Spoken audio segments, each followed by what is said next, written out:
13h30. C'est Crime Story, les rendez-vous d'Alfred Hitchcock racontés par Serge Souvion. Aujourd'hui, des shérifs à l'appel de Richard Hentwick.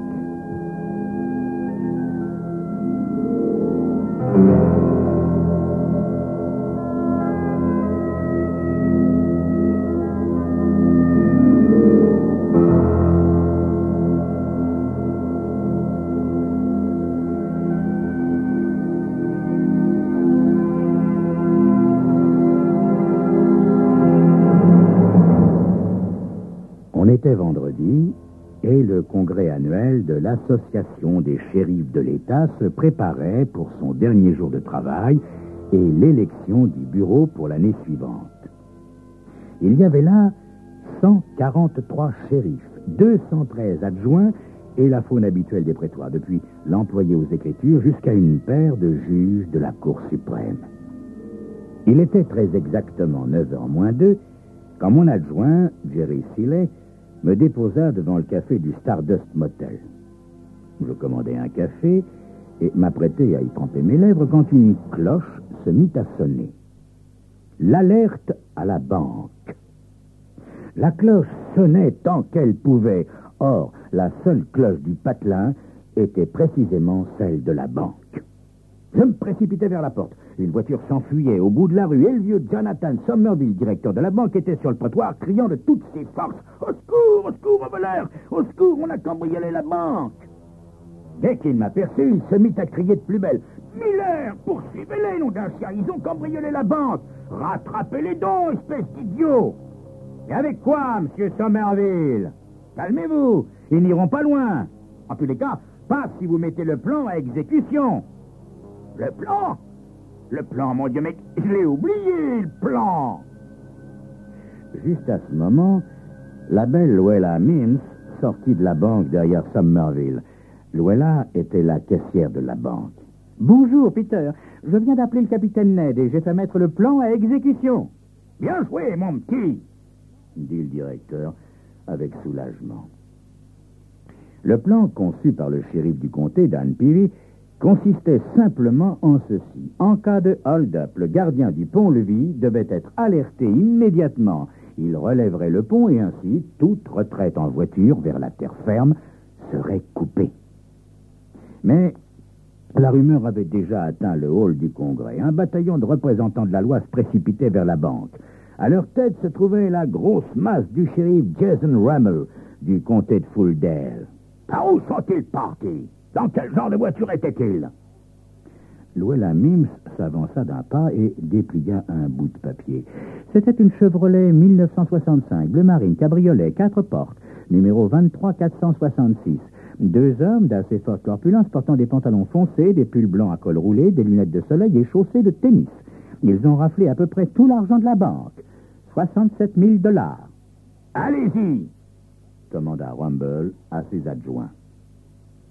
Au bas de la rue, une petite voiture de sport jaune tourna le coin de l'église et s'arrêta devant la poste voisine de la banque. 2 types du genre étudiant sautèrent de la voiture et regardèrent la cohue avec curiosité. Le shérif Rumble les vit et leur cria « Vous, les garçons, venez ici une minute! La banque a été cambriolée, vous arrivez de la terre ferme, on dirait. Vous n'auriez pas aperçu un cabriolet 4 portes bleu marine avec 2 types dedans? » Les 2 garçons se regardèrent, haussèrent les épaules et se retournèrent vers Rumble. « On n'a rien remarqué, monsieur. »« Bien sûr de n'avoir rien vu. » Le shérif du petit comté de Bean poussa Rumble du coude et murmura « Croyez pas que vous devriez laisser Dean Peavy s'occuper de cette affaire? Après tout, c'est son comté ici. » Dean Peavy sortait justement de la banque. Rumble prit la parole. « Écoutez-moi bien, les gars. Rien que dans les 2 dernières années, j'ai eu à m'occuper de 22 cambriolages de banques dans mon comté. J'ai donc, comme qui dirait, une certaine expérience. Alors que dans votre trou perdu, vous n'avez jamais dû avoir une affaire semblable. Donc, si vous n'y voyez pas d'inconvénient, je vais prendre l'affaire en main. Messieurs, vous avez la description de la voiture. Elle se dirige vers le pont-levis dont le gardien a été alerté et a dû lever le tablier. Courons-leur après. » Tout le monde se précipita vers les voitures, comme pour un départ de course. Des voitures munies de toutes sortes de plaques officielles, quelques-unes avec d'énormes sirènes chromées et des lumières clignotantes, d'autres avec d'immenses antennes, et toutes commencèrent à manœuvrer dans la rue pour disparaître après avoir tourné le coin. Je m'approchais de Dan Peavy. Dites-moi, Dan, vous n'avez pas oublié que le shérif Rumble brigue la présidence de l'association, j'espère. Non, je veux dire par là que si vous le laissez mener cette enquête, ça n'arrangera pas vos affaires. Écoutez, Peter, si ces bandits se sont enfuis en pensant passer sur la terre ferme, ils sont cuits. D'un autre côté, ils ont peut-être été plus malins que ça. Mais si c'est le cas, il est temps que nous servions moins de nos jambes et un peu plus de notre cervelle. Soudain, les voitures réapparurent au coin de l'église et s'arrêtèrent brutalement aussi près de la banque qu'elles le purent. L'adjoint de Jason Rumble courut vers son chef. « Nous avons trouvé la voiture qui a servi à leur fuite, Jason. Ils l'avaient planquée derrière des feuillages à 500 mètres d'ici. Il devait y avoir là une autre voiture et, autant qu'on le sache, personne ne l'a vue. » « Et le gardien du pont, lui, est-ce que des voitures ont essayé de passer? »« J'ai laissé là 4 hommes, Jason. Personne n'avait encore essayé de passer. »« Ok, d'accord. Allons jeter un coup d'œil à leur voiture. »« On va avec eux, Dan ?» demandai-je à Peavy. « Vous y allez, Peter. Moi, il y a autre chose que je voudrais vérifier. » L'adjoint, Jerry Sealer, prit Dan par le coude et l'attira à l'écart. « Shérif, vous êtes en train de laisser ce gros ballot de Jason Rumble prendre la vedette. Vous vous rendez compte de quoi ça aura l'air s'il réussit à coincer ses voleurs ici, dans notre comté? »« Peter, emmenez Jerry avec vous. Moi, je dois parler à Luella Mims. » Et il partit.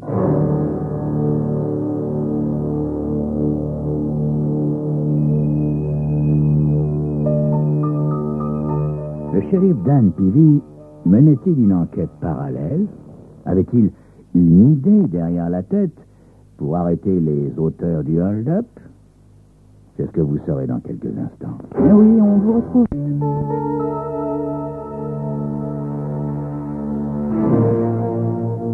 Une douzaine de voitures étaient stationnées sur le bas-côté, à environ 500 mètres de l'église. Nous nous précipitâmes avec d'autres arrivants à travers les broussailles. Un groupe de gens entourait une Chevrolet bleu foncé. Il va y avoir une autre voiture planquée ici. L'ennui, c'est que le sol est trop dur pour avoir conservé des empreintes. Qu'est-ce qu'il y a de l'autre côté de ce fourré? Demanda Rumble. À 15 mètres environ, on débouche sur le terrain de golf.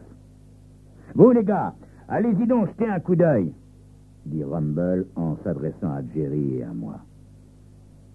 Pendant que nous avancions dans le fourré, Jerry grommela. « J'aime pas que cette baudruche me donne des ordres, Peter. »« Ah, laisse tomber, Jerry. Restons sur l'affaire, c'est tout ce qui compte. » Débouchant des broussailles, nous nous retrouvâmes au trou numéro 3 du golf. Le départ était à notre droite, le green à notre gauche. 2 grosses femmes en short arpentaient le fairway, s'arrêtant de temps en temps pour taper la balle. Leur mari les suivait dans une petite voiture électrique. « Je vois pas comment les voleurs auraient pu venir par ici, Peter, » me dit Jerry.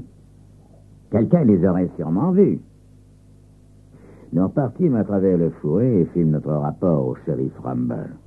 « Nous pouvons donc abandonner la piste du golf, » nous dit-il. « En tout cas, il y avait une autre voiture ici. On peut voir où l'herbe a été écrasée, même si ça ne suffit pas pour relever une empreinte de pneu. » Ils avaient le choix entre 3 directions, shérif. La route principale qui va dans un sens au pont-levis et dans l'autre retourne au village. Et il y a aussi le raccourci en direction du nord, mais il mène qu'à quelques campements de pêcheurs. Des campements de pêcheurs? Ils ont des bateaux, hein? Et en bateau, on peut sortir de cette île aussi bien qu'avec une voiture. C'est sûrement ça. Allez, venez, les gars.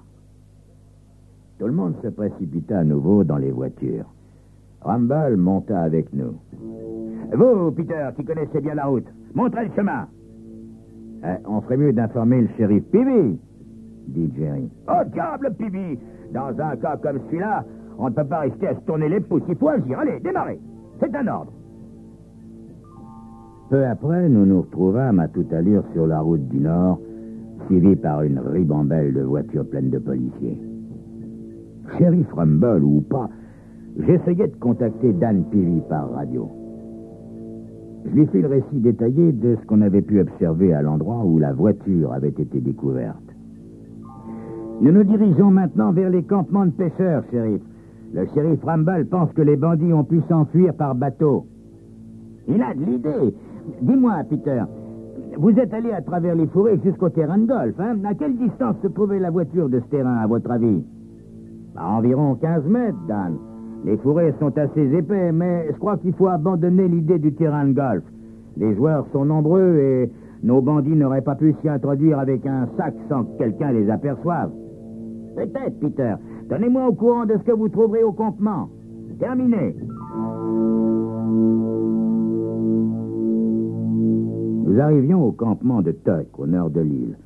Une vingtaine de voitures chargées de policiers se garèrent sur le parking et tous s'élancèrent en posant toutes sortes de questions à chaque individu rencontré. On demanda à Tuck, le propriétaire, s'il avait vu deux hommes susceptibles d'avoir dévalisé une banque. Il y a bien eu deux types dans le genre de ce que vous dites. Ils sont arrivés dans cette voiture là-bas et en y réfléchissant, ils avaient vraiment l'air pressés, quoi. Est-ce qu'ils portaient quelque chose? Demanda Rumble. Une valise, un sac, quelque chose comme ça. Ils avaient 2 lignes, une boîte d'hameçon et une grande glacière. Et par où sont-ils partis, monsieur Tuck? Vers le pont, shérif. En bateau, les gars! Rattrapez-les! Miller, montez à bord avec moi. Je montais à bord du premier bateau, Jason Rumble sur les talons. Je commençais à croire que je m'étais trompé sur Jason Rumble. Son analyse était pleine de bon sens. Il paraissait vraisemblable que les voleurs avaient pensé s'enfuir en bateau.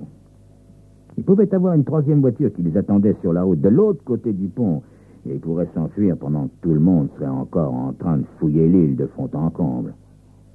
Les voilà, Miller! Droit devant! Mettez la gomme, mon garçon! Rumble sortit son revolver et me fit signe d'en faire autant. Je vais tirer un coup de semonce par-dessus leur tête!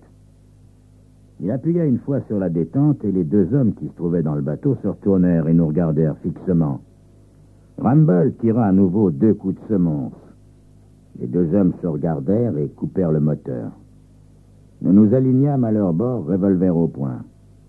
Ça va, les gars, vous êtes cuits! Miller, tenez-les en respect. Voilà la glacière, je vais regarder ce qu'il y a dedans. L'un des deux pêcheurs s'adressa à nous. Je crois que vous faites des erreurs, monsieur. Je ne sais pas pour qui vous nous prenez, mais pour ce qui me concerne, je suis le juge Henry Combs, et mon compagnon est le juge John P. Whitehouse. Et maintenant, si vous nous expliquiez votre étrange conduite, messieurs. Rumble ne trouva pas grand-chose à dire tout au long du chemin de retour. La file des voitures ressemblait plus à un convoi mortuaire qu'à une troupe de poursuivants. Dan Peavy n'eut pas l'air surpris quand nous lui fîmes le récit de nos derniers exploits. Allons faire un tour au golf, les gars. Dans la voiture, avant que Jerry et moi ayons pu poser une seule question, il nous dit « Quel volume croyez-vous que puisse faire 67 000 $? Hein? Quel volume? Je sais pas, beaucoup de volume. Et qu'est-ce que ça peut faire? D'après mes calculs, tout cet argent pourrait tenir dans une boîte à chaussures et ne pèserait pas plus de 16 livres. Peter, vous qui jouez au golf, combien de temps faut-il à 4 joueurs pour faire un parcours de 18 trous? Bon, environ 3h30, 4h, shérif. Ça fait à peu près 13 minutes par trou, n'est-ce pas? Shérif, les distances entre certains trous sont longues, d'autres plus courtes. Où voulez-vous en venir exactement? Nous étions arrivés au clubhouse. Et après avoir rangé la voiture, Jerry et moi, on entraîna le shérif Peavy dans le bureau du starter. Là, il demanda au préposé « Dites-moi, est-ce que vous avez un registre ou quelque chose de genre sur lequel les gens s'inscrivent quand ils prennent le départ? » « Ah oui, shérif, le voilà. On y inscrit le nom, l'adresse et l'heure du départ. » Dites-moi, quel est le trou le plus proche de Front Street, juste devant la banque? Front Street... Le trou numéro 5, shérif. Le 5, hein? 5 fois 13... Donc, il faut à peu près 1 heure pour aller du départ jusqu'à ce trou. Donc, quelqu'un qui aurait pris le départ aux environs de 8 heures se trouverait sur le green du 5 vers 9 heures environ. Dan Peavy posa son doigt sur le registre. Ce serait donc ces gens-là. Monsieur Terwiller, Monsieur Divine et leurs épouses, shérif. Ils ont maintenant traversé et jouent les 9 trous du retour. Bien, dites-moi maintenant qui sont les gens qui jouent juste derrière eux. Il s'agit de Tom Phillips et ses amis, shérif. Ce sont des gens d'ici. Ils sont en ce moment au bar, en train de jouer au rami. Ils ne font jamais plus de 9 trous. J'aimerais bien dire un mot à ce monsieur Phillips et à ses amis. Allons au bar. Après avoir traversé le clubhouse, nous pénétrâmes dans le bar. 4 hommes étaient assis autour d'une table en train de jouer aux cartes. Dan Peavy s'arrêta près de la table. « Pardon, messieurs, vous jouiez bien au golf derrière 2 hommes et 2 femmes, n'est-ce pas? Pourriez-vous nous donner la description des hommes? » Voyons, l'un portait un bermuda bleu pâle, une chemise jaune, une casquette bleue. L'autre était en pantalon rouge, polo vert et casquette rose. Merci. Maintenant, messieurs, essayez de vous rappeler ce qu'ils ont fait au trou numéro 3. Je vois pas bien la question, là, shérif. Ils ont joué le trou, c'est tout. Non, mais, je veux dire, est-ce que les 2 hommes sont entrés dans le bois à ce moment-là? Ah, oui. Oui. En fait, vous voyez, shérif, ce type avait dû perdre une 12aine de balles dans le bois, à mi-chemin du fairway, sur la gauche. Merci, messieurs. C'est sûrement ça. Allez, venez, les gars, j'ai tout compris. Et on repartit en voiture. La radio de bord se mit à hurler. « Ici, shérif Rumble, nous nous dirigeons vers l'aérodrome. Une voiture répondant au signalement a été vue se dirigeant vers... » Dan Peavy tendit le bras et coupa la radio. « Déposez-moi à la banque, Peter. Pendant ce temps-là, allez au motel et ramenez les 2 jeunes de la voiture de sport jaune. » Quoi, ceux qui se sont arrêtés devant la poste juste après le hold-up, shérif? C'est ça, Peter. Allez simplement les chercher et rejoignez-moi à la poste. La petite voiture de sport jaune était bien devant un des bungalows du motel. Je frappai à la porte. Les jeunes gens nous suivirent à la poste sans trop de protestation, se regardant d'un air interrogateur.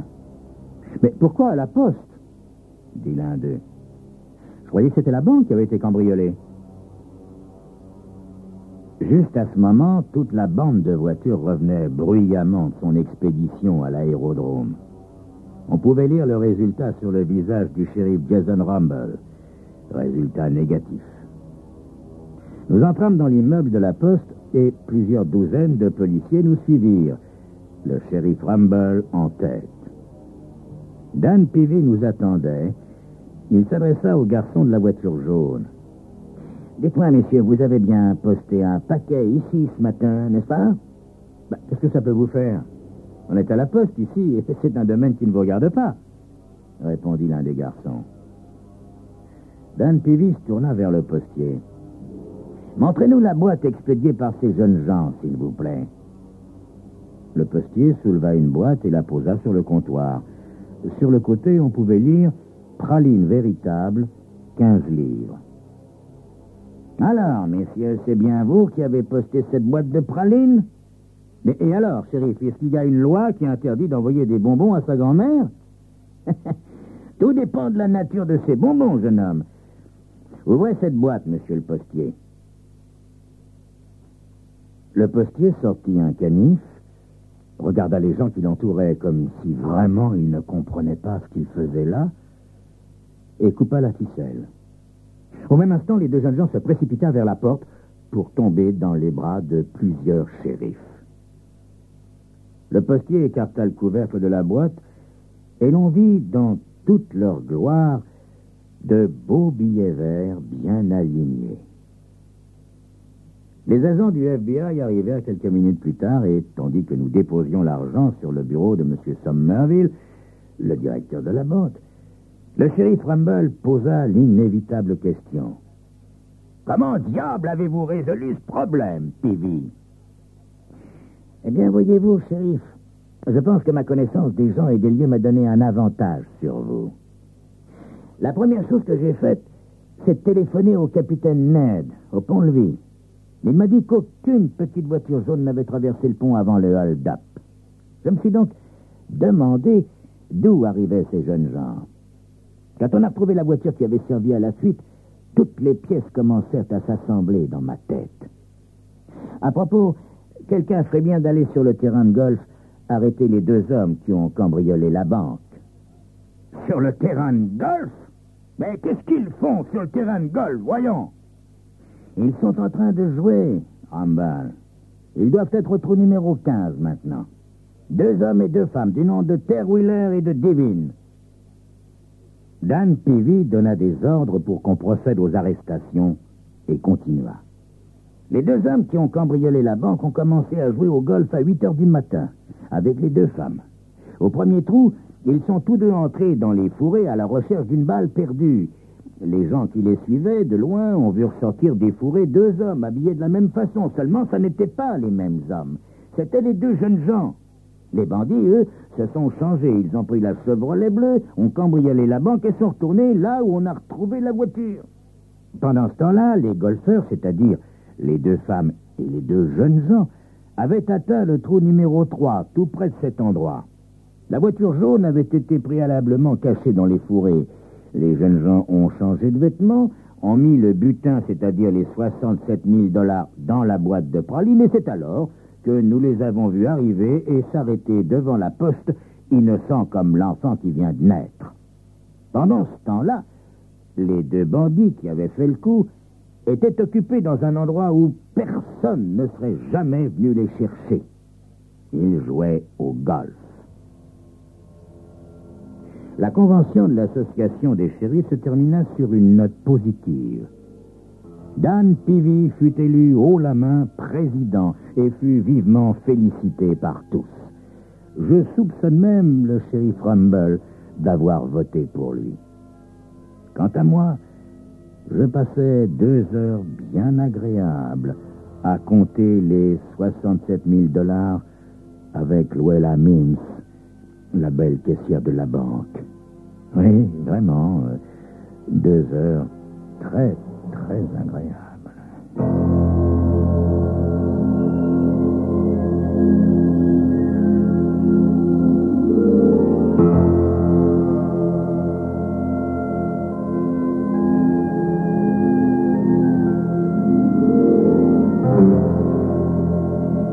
C'était Crime Story, les rendez-vous d'Alfred Hitchcock racontés par Serge Survillon. Aujourd'hui, des shérifs à l'appel de Richard Aldrich.